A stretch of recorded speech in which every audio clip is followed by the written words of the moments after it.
Now, that's what protests should be like, but not all protest is like that. Now, perhaps the protests that the Israeli students have been holding just for some reason haven't had the cops called on them. They haven't been destroying property, and it hasn't called a lot of attention. However, these pro-Palestine protests are doing the exact opposite. And now some of that could just be political angle and coverage, but at some point, we have to address that students sometimes do cross the line. And if they are defacing property, if they are saying anti-ethnic slogans, then that should be bad on both sides. Now, again, that's how protests should be, but it's not always like that. And so right now, what we're seeing is that the pro-Palestine protesters might have gone too far, even so far that they injured two public safety officials. Essentially, two security guards who had probably nothing to do with the situation, injured by a bunch of college students that were overly zealous.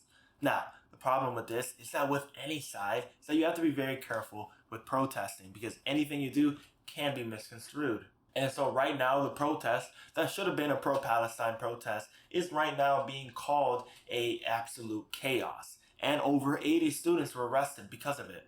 And one of the key factors that was very controversial in a lot of these protests is the fact that a lot of these protesters are wearing masks. Now, let's be honest here. We have seen masks being worn by multiple sides. We've seen it in January 6th. We've seen it in Charlottesville. We've seen it in a lot of anti-ethnic rallies and protests. We've seen it in a lot of hate groups. They wear masks so that their face isn't seen, right? The problem is that right now, these pro-Palestine protesters are being looped up in this same group. Now, whether or not they belong to be there is beyond the point. Right now, they're being seen as people who are hiding their identity because they don't want to be caught doing the things that they know they're not supposed to be doing. And right now, they're being accused of a lot of rule breaking, vandalism, destroying property, illegal activity, harassment. And these are just the protests in Columbia, in New York City. I can't imagine in other states what just might be going on with anti-Semitism. And again, this isn't just one side or the other.